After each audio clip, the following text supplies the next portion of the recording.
Most people get roses or chocolates or bags for their girlfriend's birthday. But if most people was an Asian, unathletic, jobless, internshipless, below average GPA CS student, then they would code their girlfriend a website.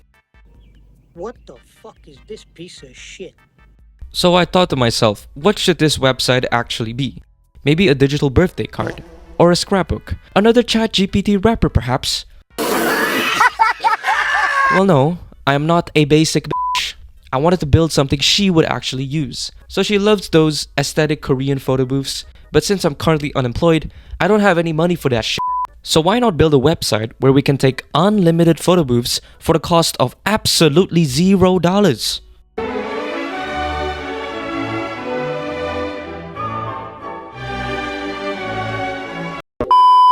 Alright, so step 1 in creating a photo booth. We need access to the webcam.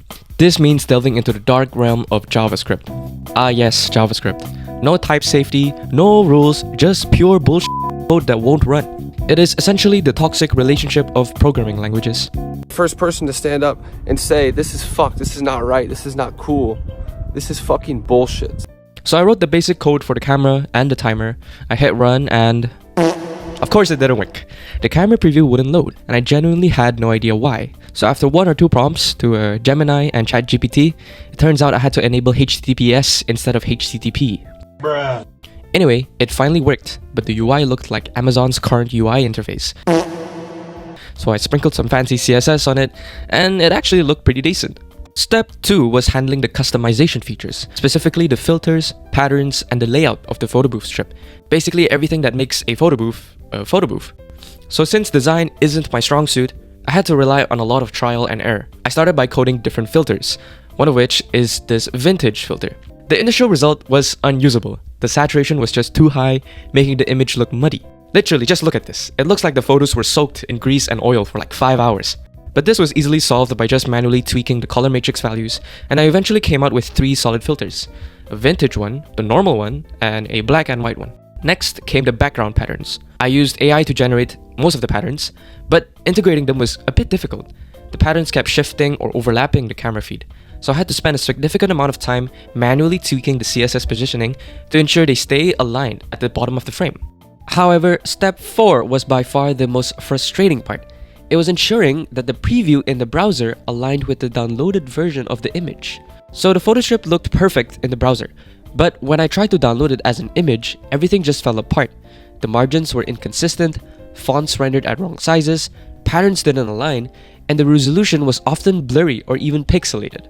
So after a couple hours of prompting Gemini yet again, I discovered the root cause was that CSS styling doesn't translate that well to downloadable images. Browsers can't simply screenshot a styled DOM element and preserve its appearance.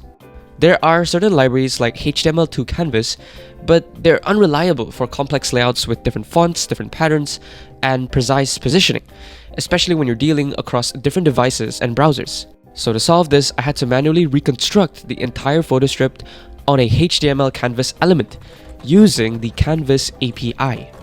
So for those watching who aren't gay front-end nerds, this Canvas API basically gives you control over drawing any 2D graphics pixel by pixel. So basically imagine having a digital whiteboard, but instead of using a mouse to draw, you have to use code and geometry.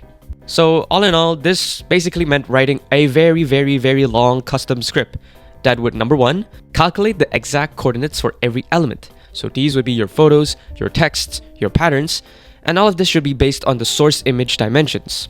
Number 2, draw each photo at pixel perfect Y coordinates using a formula that I completely thought of. What do you mean by that? And finally, number 3, it should also solve world hunger and DDoS the creator of Lead Code Hard problems.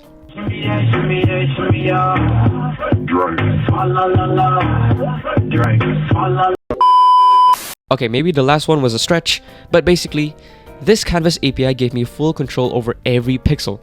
But it also meant I had to essentially rebuild the entire UI logic in JavaScript, duplicating what CSS was doing automatically in the browser. And every time I tweaked the styling of the preview, I had to update the code of the script in order to match that. Finally, all in all, the result is a downloaded image that's kind of visually identical to the preview. I don't know, what do you guys think? So I was basically already done. Everything that's left to do is to simply show it to my girlfriend. But wait, I am a W boyfriend, so I wanted to make this website even more unique and special. I felt photo booths were in the business of keeping memories. That could be for yourself, for you and your partner, or even you and your friends. But having just these photo strips felt just a bit too boring. So I thought of this pretty cool feature called memory notes, where essentially users can input their most memorable moments during their date. It could be anything, maybe something about the food during dinner, the fun activities during the date, or even finding a random homeless man. So how it works is that whenever the user toggles the Add Memory Notes button, the photo strip card becomes flippable, and the user can just type the memory notes on the back. I mean, you gotta admit, man, this looks pretty damn sick. And then at the end, when the user downloads the photo booth strip with the memory notes, it'll be saved as a zip file, with the front and back of the strip being saved as separate images, and also one PDF file combining them both. So with that, the photo booth website for my girlfriend was finally finished with over 1 million lines of code, mostly from the package.json file though.